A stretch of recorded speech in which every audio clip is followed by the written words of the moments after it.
हर साल 10 लाख से ज़्यादा स्टूडेंट्स यूपीएससी का फॉर्म भरते हैं और कुछ दिल्ली, इलाहाबाद, जयपुर, भोपाल, इंदौर ऐसे शहरों में पहुंचते हैं जहां पर कोचिंग की बड़े बड़े हॉल्स होते हैं। 400, 500, 700 स्टूडेंट वहां बैठे होते हैं और ये लोग बहुत दूर दूर से यहाँ पहुंचते हैं।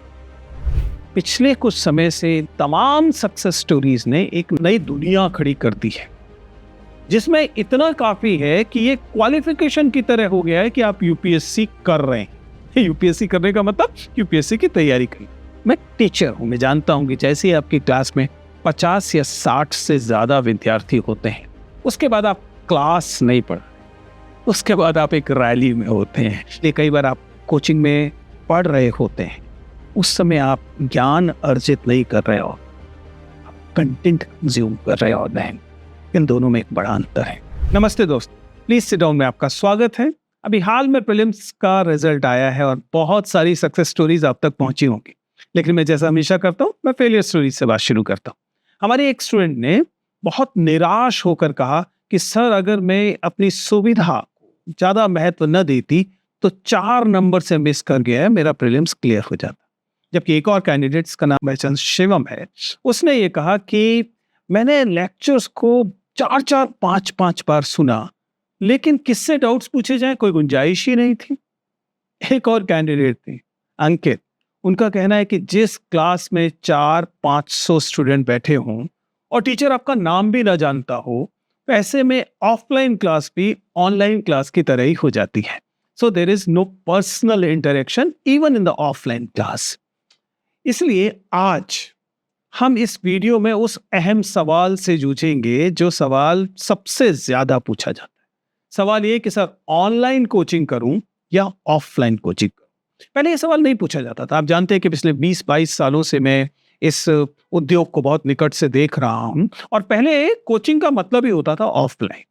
ये हुआ कोविड के साथ, जब कोविड के बाद बहुत सारे एडटेक्स इस क्षेत्र में कूदे और अब विद्यार्थियों के पास ऑनलाइन, ऑफलाइन और हाइब्रिड इस किस्म के कोचिंग करने के विकल्प मौजूद हुए। So basically now these are all called factories. इन सबको कहा जाता है कि फैक्ट्री हैं, लेकिन कई समटाइम्स फैक्ट्रीज बिल्ड फ्यूचर। हर साल 10 लाख से ज्यादा स्टूडेंट्स यूपीएससी का फॉर्म भरते हैं और कुछ दिल्ली, इलाहाबाद, जयपुर, भोपाल, इंदौर ऐसे शहरों में पहुंचते हैं जहां पर कोचिंग की बड़े बड़े हॉल्स होते हैं। 400, 500, 700 स्टूडेंट वहां बैठे होते हैं और ये लोग बहुत दूर दूर से यहाँ पहुंचते हैं। यही क्लासेस कई बार लोगों को अपने दूर दराज के इलाकों में मिलती है, जहां वो अपने लॉगिन करते हैं और इन्हीं ऑनलाइन क्लासेस को देख सकते हैं और इनको सीख सकते हैं। लेकिन सवाल फिर भी यही रह जाता है कि हर एक के मन में सवाल है कि मैं सही तरीके से तैयारी कर रहा हूं या नहीं, क्योंकि प्रिपरेशन जो है वह अंततः तय करेगी कि उस पीडीएफ में आपका नाम होता है कि नहीं। आपके तमाम संघर्ष, आप किन किन जगहों से आए, आपकी जाति क्या थी, आपका धर्म क्या था, आपके पास पैसा था या नहीं था, तमाम चीजें अंततः इस चीज पे पहुंच जाएंगी कि इनके कारण आपकी तैयारी कैसी हुई, और यही तैयारी तय करेगी कि आप सफल हुए कि आप छोड़ देंगे। और ऐसे में ये जो ऑनलाइन ऑफलाइन के बीच का द्वंद्व है, ये बहुत महत्वपूर्ण हो जाता है। हर साल ये जो लाखों लोग शामिल होते हैं, वे इसी सवाल से शुरू करते हैं, ऑनलाइन या ऑफलाइन। तो जानते हैं कि यूपीएससी कोचिंग, अभी हम लोग वनडे एग्जाम की बात नहीं कर रहे, अभी हम अन्य परीक्षाओं की बात नहीं कर रहे, अभी हम केवल ये बात कर रहे हैं कि यूपीएससी और जो पीसीएस एग्जामिनेशंस हैं, उनके लिए ऑनलाइन बेटर है या ऑफलाइन बेटर है। तो जब ये इस प्रिपरेशन की बात करते हैं तो सबसे पहले क्या होता है कि मामला केवल मोड का नहीं है, ये एक सेंस में इससे जो पैदा हुई एम्बिशंस हैं, महत्वाकांक्षाएं हैं, और जो एंजाइटीज हैं, उनके बीच का एक टकराव भी है। हमेशा जब आप एक रास्ते को अपना चुके होंगे, लगातार इस भ्रम में रहेंगे कि कहीं ऐसा तो नहीं कि दूसरा वाला रास्ता बेहतर होगा। जरा सोच कर देखिए कि कोई व्यक्ति जो कि ऑफलाइन कोचिंग के लिए किसी मेट्रोपॉलिटन में पहुंचता है, वह जानता है कि इसमें उसने घर वालों के बहुत सारे संसाधन लगाए हैं। हो सकता है कभी कर्जा लिया गया हो, या हो सकता है कि लोगों ने कुछ अपनी एसेट्स को बेचा हो, या किसी और सपने को मारा हो और आपको इस बड़े शहर के लिए भेजा हो। आपके दिमाग में लगातार ये तनाव रहेगा कि कहीं ऐसा तो नहीं कि मैं घर बैठकर ही ऑनलाइन तैयारी कर लेता और सेम रिजल्ट या बेटर रिजल्ट ला रहा होता, और ये जो तमाम रिसोर्सेज खर्च हुए हैं, पैसा खर्च हुआ है, और घर से दूर रहने का तनाव भी होता है। आपको अपने खाने का ध्यान रखना है, अपने स्वास्थ्य का ध्यान रखना है, आपको सुरक्षा का ध्यान रखना है, तमाम दूसरी चीजें। तो लोगों के दिमाग में क्या रहता है कि हो सकता है कि मैं ऑफलाइन कर रहा हूं लेकिन ऑनलाइन बेटर होता।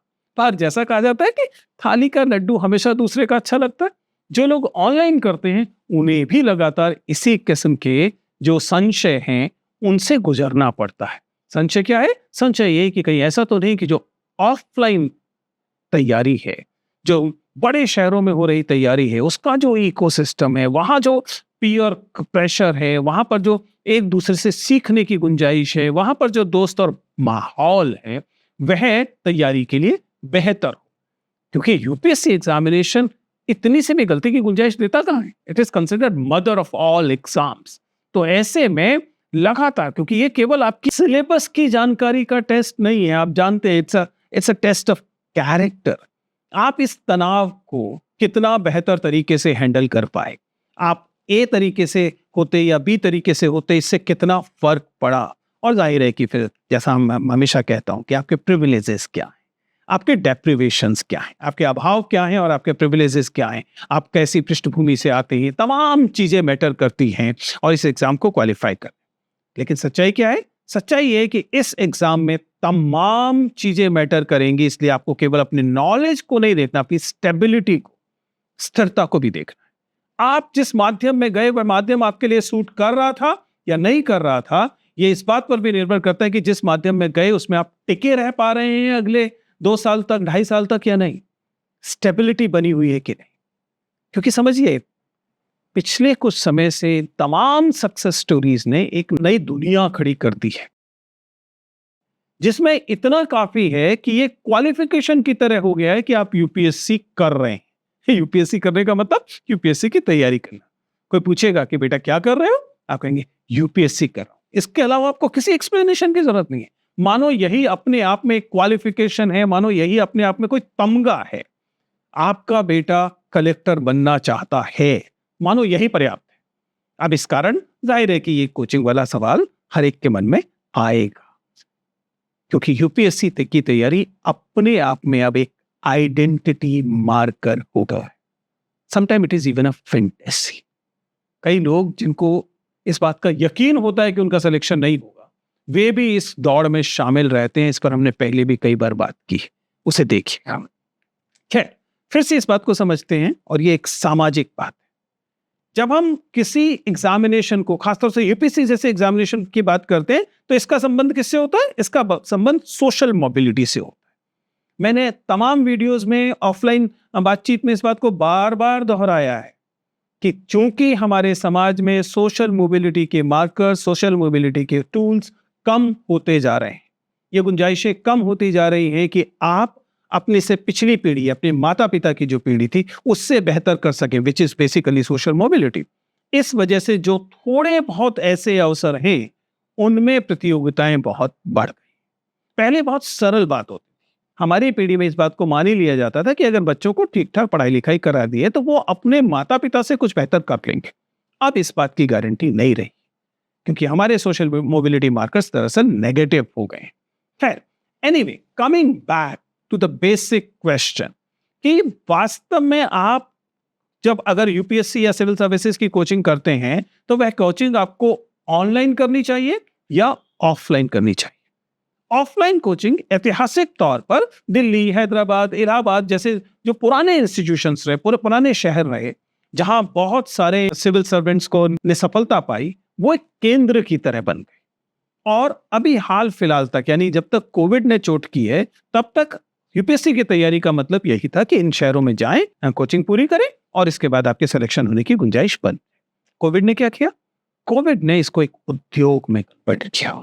ये अचानक लगभग 1 लाख करोड़ का पूरा उद्योग कहा जाने लगा। 58,000 करोड़ की बात हुई थी और उसके बाद कहा गया कि लगातार 16% से बढ़ेगा और 1,36,000 करोड़ तक पहुंच जाएगा 5-7 साल। तो बहुत तेजी से एक एडटेक बना, जिसकी वजह से इसमें बहुत बड़े पैमाने पर निवेश आया। मैं पूरी कोचिंग इंडस्ट्री की बात कर रहा हूँ, केवल यूपीएससी की नहीं।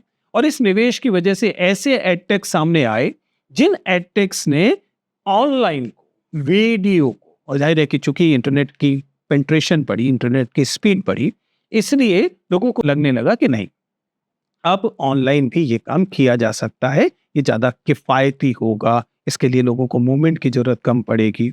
और यही कारण है कि अलग अलग बच्चों की राय इस बारे में बदल गई।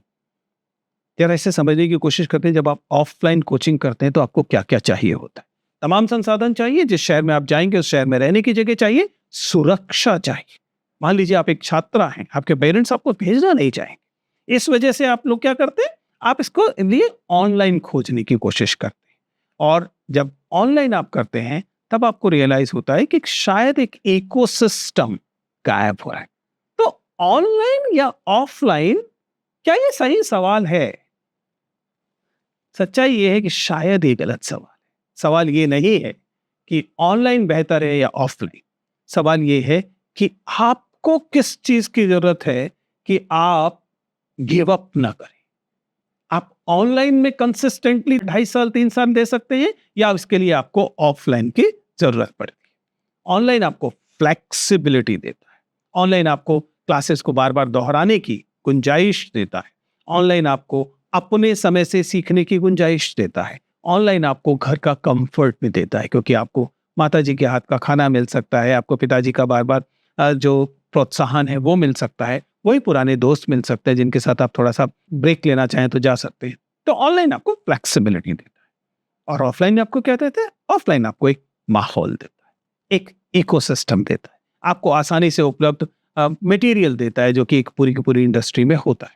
आप सवाल सिर्फ इतना है कि इन दोनों में से कौन सा आपको लगातार कंसिस्टेंटली इसमें बचाए रख सकता है। बहुत सारे लोगों ने प्रीलिम्स के बाद इस बार बार बार अपनी ऑफलाइन कोचिंग पर सवाल उठाए।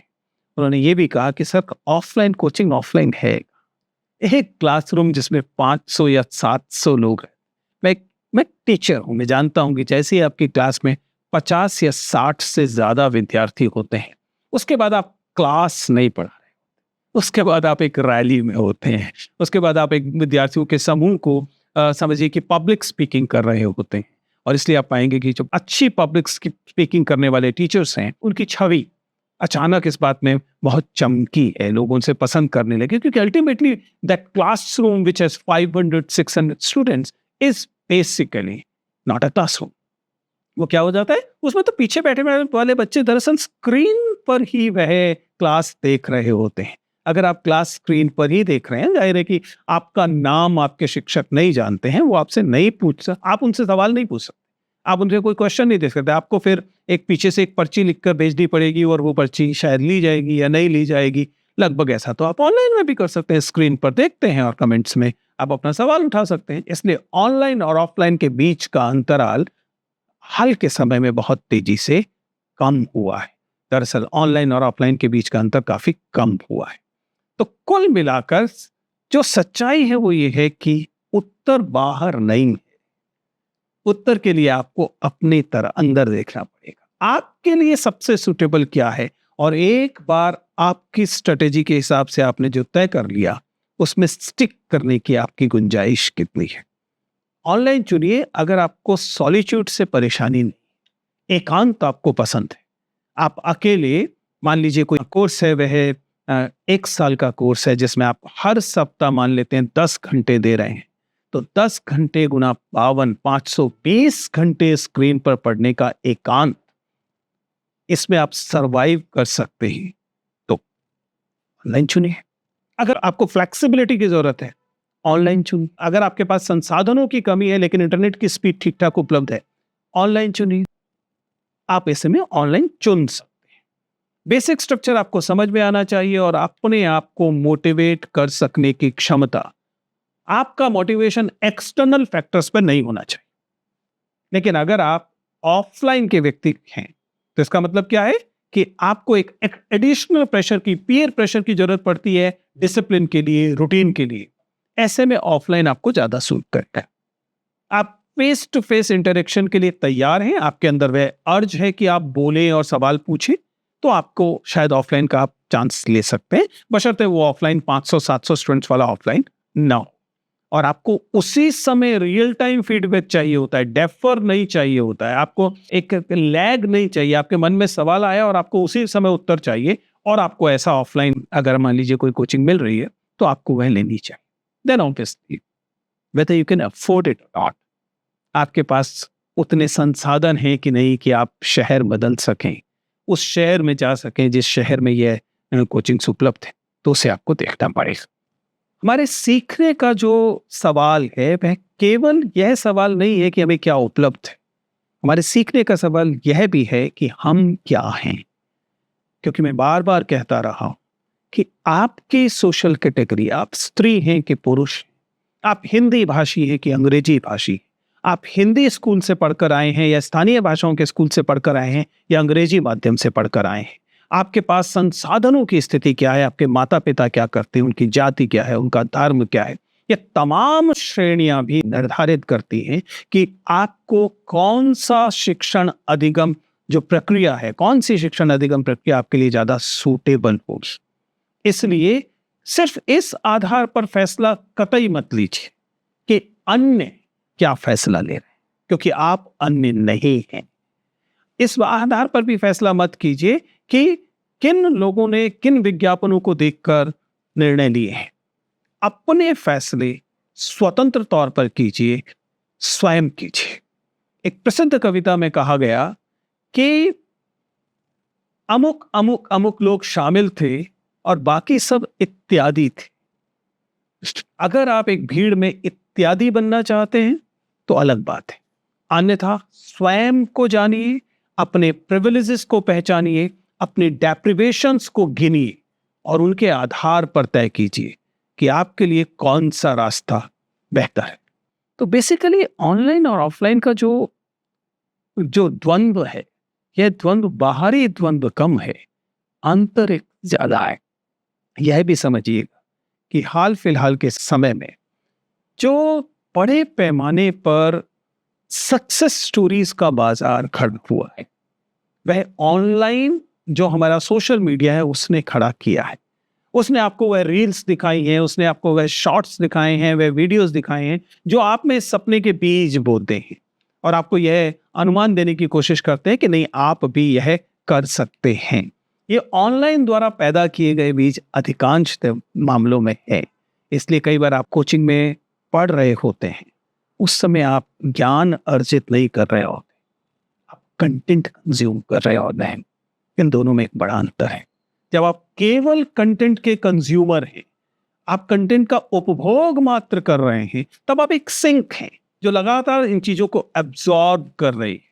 उससे निकलने वाला आउटपुट किसी क्यूरियोसिटी से पैदा नहीं हुआ, किसी जिज्ञासा से पैदा नहीं हुआ, उसमें वह सवाल पैदा नहीं हुए, उसमें वह क्रिटिकल थिंकिंग नहीं आई।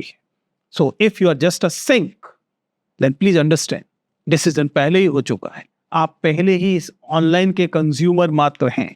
आप और ऑनलाइन कंटेंट भर चाहिए इसे कंज्यूम करने के लिए। So the question of online and offline is not about coaching. It's about what kind of a person you are.